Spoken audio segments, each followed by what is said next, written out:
Hey everyone! Before we dive into today's story, please hit that subscribe button to join our community and stay updated with more content like this. Now, let's get started. My name is Elena Carter. I'm 29 years old. 3 days ago, I slipped out of the apartment I shared with my boyfriend, Ethan, while he was out laughing over drinks with his buddies. It still feels like a dream. My hands trembled then, and they're trembling now, not from second thoughts, but from how long it took me to take that step. It all began on a Friday night at Sullivan's pub, surrounded by the usual crowd. Ethan, his close friend Noah, my friend Ava, and a few colleagues. The music pulsed, glasses clinked, and neon lights cast a glow over everyone's faces. Ethan flashed that charming smile he pulls out when he wants to win someone over. A waitress, a striking brunette in her mid-20s, stopped by our table. Ethan flipped on his charisma like a switch. "Weren't you here last week? You must have the sharpest memory in this place," he said. She giggled, twirling her pen, jotting down his order as if no one else existed. Ava shot me a look, but I brushed it off with a smile. I'd seen him flirt before. He called it no big deal. When the waitress returned with our drinks, she set Ethan's beer down last, their fingers grazing deliberately. I noticed. A scrap of paper slid onto his napkin. Her number. Ethan chuckled. "That's gutsy." Noah nudged him, grinning. "Still got the charm, huh?" The table erupted in laughter, but I fixated on that number. "Are you going to call her?" I asked, voice steady, though my chest tightened. Ethan smirked like it was all a game. "Chill, babe. We're not tied down. You don't control me." The table fell silent, the air heavy. I heard Ava's fork tap her plate. Even Noah looked uneasy. I wanted to fire back with something sharp, but all I managed was a quiet, "You're right." Ethan laughed again, that cocky, carefree sound that once felt comforting, but now made me feel insignificant. He leaned back, sipped his beer, and shifted the conversation as if nothing had happened. I smiled, even laughed at someone's joke, because that's what you do when you've learned to keep things calm. Act like it doesn't sting. But his words echoed in my mind all night. "We're not tied down. You don't control me." Back at the apartment, Ethan sprawled on the couch, scrolling through his phone, still chuckling about how jealous I seemed. I asked softly, "Did it feel good?" Making me look foolish. He didn't look up. "God, Elena, you're still hung up on that?" "It was a joke. A joke that hurt me," I said. He sighed, finally glancing at me. "You always blow things out of proportion. It's draining." That's when something inside me fractured. Not dramatically, but like a quiet tear in fabric. I looked around our apartment, the couch I helped pay for, the bookshelf stuff with his records, but my novels, the framed print of Paris I bought because he said it gave the place class. I realized I wasn't living with him anymore. I was living around him. That night, he dozed off on the couch, phone on his chest. When it lit up at 2 a.m., I saw her name, Clara, from Sullivan's, and a text, "You're a good time. Let's grab a drink soon." My heart didn't shatter, it just stopped caring.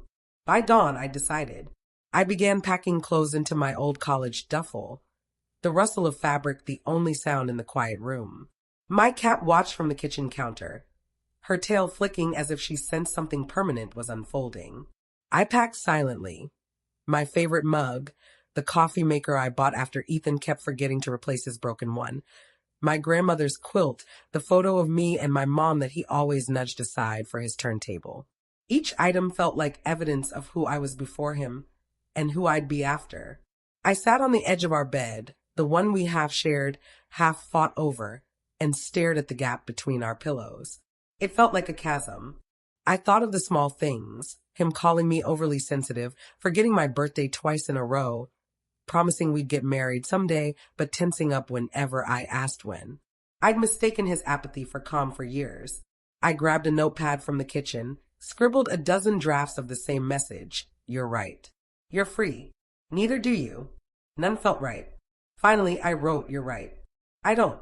I folded it, slid it under his phone, and placed my key on top. I stood there, memorizing the apartment without me in it, and whispered, "You said I don't control you, Ethan. Maybe the issue is you never wanted to be anchored anywhere." I stepped outside into the crisp morning air, breathing it in like it tasted of liberation. Ava was waiting by her car, engine humming, her eyes gentle with worry. "You sure?" she asked. I nodded. "He said we're not tied down. I'm just taking him at his word." She didn't respond, just helped me load my bags into her back seat. As we drove off, the city lights blurred past like fading memories. I didn't cry. Not then, not anymore. Because sometimes the moment you stop begging for someone's respect is the moment you start valuing yourself. I thought leaving would feel cinematic, like a movie scene with rain and slow motion strides. But it was quiet, almost too still. Ava helped me carry the last box to her car, the wheels squeaking on the pavement. The city slept. Inside the apartment, everything felt hollow. Half my things were gone. The rest no longer felt like mine. The couch still held Ethan's imprint on his side. The bookshelf tilted, my empty shelves leaving gaps among his records. The air carried his scent, woodsy cologne and stale beer. I walked to the bedroom one last time. His shoes lay scattered, my half of the closet was bare. The bed looked lopsided, one pillow gone, one left. For a moment, I almost felt sorry. Then I remembered his laugh, the way he mocked me in front of everyone, saying, "You don't control me." Pity sharpened into clarity. "Hey," Ava called softly from the living room. "Got everything?" "Almost." I reached for the coffee maker. Mine. Bought because Ethan swore his was good enough. He used it daily, never cleaned it, left the filter full. I unplugged it, wiped the counter, and set it in a box. It felt like reclaiming something vital, something that made mornings livable. "The coffee maker?" Ava teased. "It's mine," I said. She grinned. "Then take it. Take everything that's yours." I did. The knives I chose, the plates I loved, the quilt he called too old-fashioned, the photo he said clashed with his vibe. Bit by bit, I took back what I'd given so freely. When the car was packed, I returned for one last thing, my grandmother's jade bracelet, fallen behind the dresser. Kneeling, I reached for it, and when my fingers touched the cool stone, a memory hit me. Grandma always said, "A woman's strength isn't in how long she endures, it's in knowing when to walk away." I slipped it on. It felt heavy, then grounding. At the counter, I glanced at my note. "You're right. I don't." So few words, but they held every unspoken argument. Every night I pretended things were fine. I set my spare key beside it, then, on impulse, flicked off the light, not harshly, but softly, like turning a page. The apartment darkened, shadows stretching like old memories fading. Outside, the night felt lighter, cooler. We loaded the final box into the trunk. Ava leaned against the car, studying me. "You okay?" I nodded. "Ask me tomorrow." She opened the passenger door. "Stay at my place?" "For a bit." "Good, couch is ready." That's Ava. She always knew my moves before I did. We drove in silence, streetlights streaking gold across the windshield. At a stoplight, Ava said, "You don't look sad." "I'm not," I replied, pausing. "I'm empty, but it's a calm kind of empty." "That's the good kind," she said. I gazed out the window. The city felt foreign, like it belonged to a life I'd left behind. At Ava's, she made tea. We sat on her balcony, steam rising from our mugs. "Think he'll notice you're gone?" she asked. I considered it. He'll notice the coffee, the towels, the Wi-Fi bill. Not me. Not really. That's cold. It's true. I sipped the tea. It tasted sharp like endings do. At 3 a.m., my phone buzzed, Ethan. It glowed in the dark, call after call. I watched until it stopped, then came the text. "Where are you? Did you really take your stuff?" "This is ridiculous, Elena. We need to talk. You're being childish." Each message made me lighter, not because I wanted to wound him, but because I saw his words for what they were. Small, defensive, hollow. I set the phone face down. Ava glanced over. "He's blowing up your phone, huh?" "Yeah." "Gonna answer?" "No good." Silence can scream louder than any argument. That night, on Ava's couch, I stared at the ceiling. Each blink brought flashes of the counter, the note, the key, the dim room. I wondered if Ethan would wake up, see them, and grasp what he'd lost. But I knew he wouldn't. He'd call me dramatic, tell his friends I was too sensitive, paint himself as the victim. That's what people like him do. They rewrite the story to avoid the truth. By sunrise, light spilled across the floor. I watched the sky shift from gray to gold and whispered I didn't leave to hurt him. I left to save myself. For the first time in years, the silence felt like peace. The next day, Ethan's calls piled up, 36, maybe 37. My screen was a loop of his name, each call emptier than the last. He switched to texts, confusion, anger, guilt, then blame. Elena, what are you doing? This isn't funny. You left over that? I was kidding. You're acting crazy. I can't believe you're doing this to me. To him, not us. Never to himself. Ava walked in, towel around her head, smelling of lavender. Still at it? Yep, I said, scrolling through his messages like they were someone else's story. Gonna block him? I paused. Part of me wants to see what he says next. Why? So he can manipulate you through text too. She was right. One press blocked. The silence was odd, like cutting off a hum that had droned for years. But drama loves company. By evening, our group chat buzzed. Friends who'd laughed at Ethan's jokes turned detectives. Noah, what happened? Ethan's losing it. Rachel, did you guys break up for real? Ethan forwarded a message. She left in the middle of the night like a lunatic. Lunatic. I stared until the word blurred. Ava peeked at my screen. Classic deflection. I dropped the phone. Let him say what he wants. I'm done justifying myself to people who never saw him clearly. Want me to respond? I shook my head. Let silence answer. Silence isn't easy. It leaves your thoughts too much space to echo. That night, in Ava's guest room, the ceiling fan spun above, each turn whispering old arguments, promises, excuses. You're too emotional, Elena. You overthink everything. Why can't you just chill? I'd believed him, thought I was too much. But now, with my phone quiet, I saw the truth. He'd taught me silence was safety when it was really control. The next morning, I scrolled through old photos, trips, dinners, birthdays. Ethan always grinned. I always watched him, making sure he was okay, happy enough.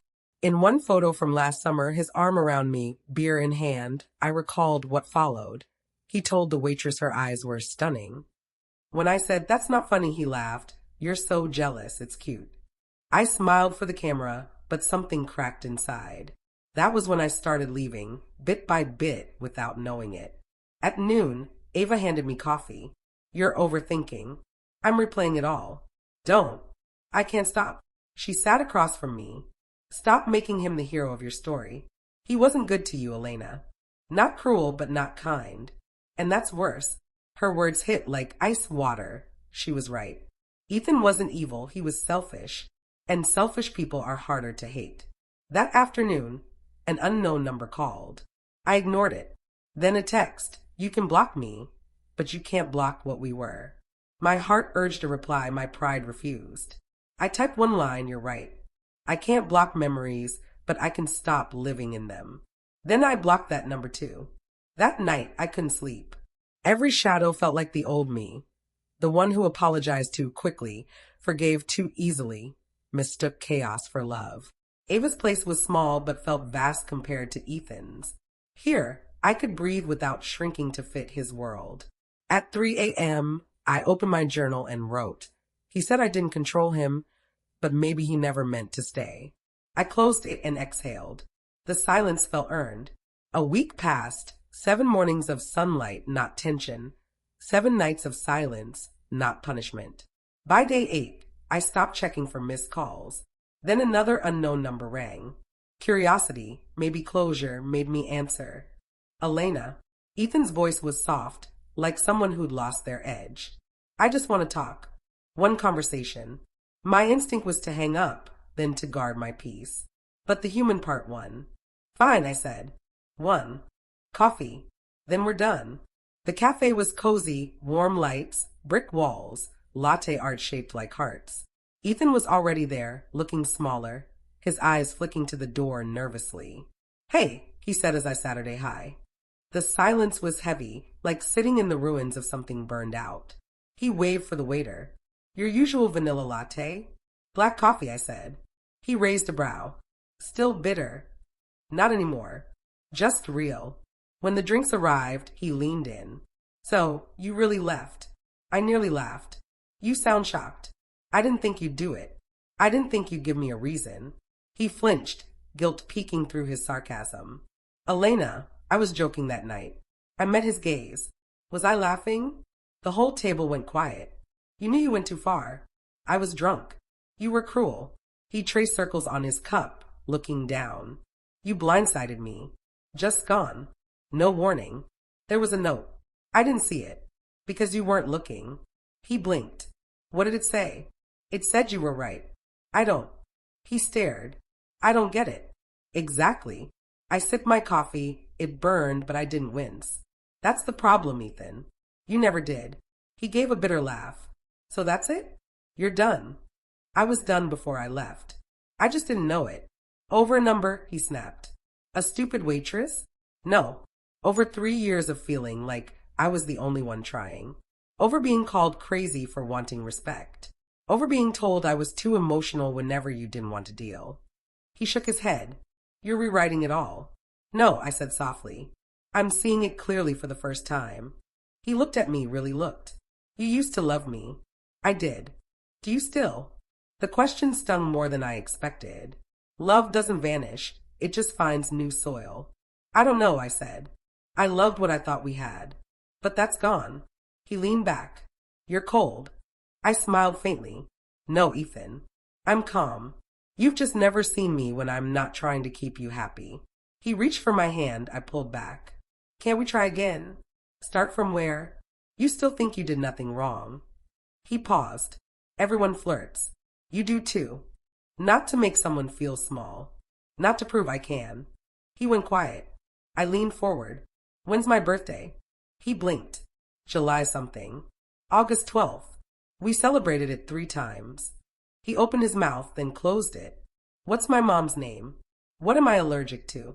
He groaned. What is this, a quiz? No, it's proof. You don't see me. You just use what's convenient. His voice broke. That's not fair. No, it's not. Neither was loving someone who made me invisible. We sat in silence, the cafe's hum filling the space. Espresso machines hissing, conversations murmuring. Finally, he whispered, I didn't mean to hurt you. I know, I said, standing, sliding my chair back. But you didn't mean not to, either. That's the difference. Elena, please. I hope you find what you're chasing, I said, grabbing my coat. But it was never me. Outside, the winter air felt like a fresh start. Through the cafe window, Ethan sat still, staring at his coffee. I expected sadness, but I felt light, like I'd set down a weight I'd carried for years without knowing. My phone buzzed as I walked away. Ava, did you meet him? Me, yeah. Ava and me, not closure. Confirmation. That night, I wrote in my journal, some mistake control for love. I finally stopped mixing them up. 3 weeks later, the silence is peaceful. 3 weeks of rediscovering my own voice, unmuted by the need to keep things smooth. My new studio on the east side is simple, bare walls, 1 window, the hum of traffic below. But it's mine. The first morning here, sunlight hit my coffee maker, the one I carried out of Ethan's kitchen at 2 a.m. I brewed a cup, sat on the floor, and realized I wasn't waiting for anyone to stir. No tension, no tiptoeing. Just me, and it was enough. Ava stopped by with takeout and a plant. A peace lily, she said, placing it on the table. For peace and something living. I smiled. You're too soft. She shrugged. Says the woman who left over a sentence. I laughed quietly. No, I left because it was the last line in a story I should have closed years ago. She raised her glass. To new pages. We toasted, not to surviving, but to freedom. Unpacking later, I found an old photo of me and Ethan, when I thought I'd tossed. We were smiling, arms around each other, pretending to be happy. He looked smug. I looked small, trying to fit his frame. I didn't cry or sigh. I folded it gently and dropped it in the trash. Closure isn't always a speech or a dramatic exit. Sometimes it's quietly deciding something no longer belongs in your space or your mind. Days later, I saw Ethan at a friend's birthday dinner. I almost skipped it, but Ava said you can't hide forever. He was there with someone new, tall, blonde, nervous laugh, the kind he could easily impress. Our eyes met across the table. I braced for the old pain, but it didn't come. He looked away first. That was all the closure I needed. Walking home, the city lights gleamed on wet pavement. I passed a cafe like the ones Ethan and I used to haunt. Inside, a couple laughed over dessert, heads close.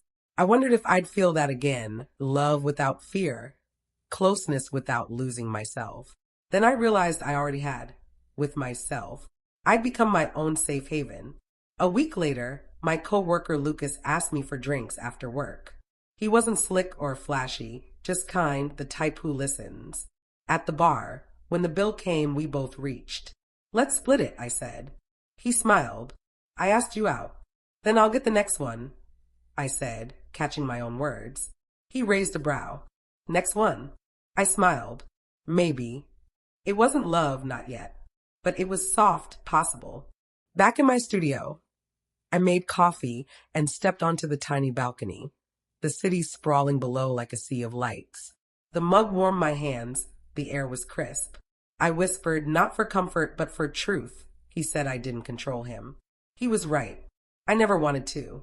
I just wanted someone who'd choose to stay. The wind carried the words into the night. I sipped my coffee, smiled, and watched the dawn break over the city. Because here's the truth no one tells you about walking away. It's not about revenge. It's about reclaiming the parts of you that forgot how to breathe. As the sun rose, I felt it. A quiet happiness that needs no one's permission.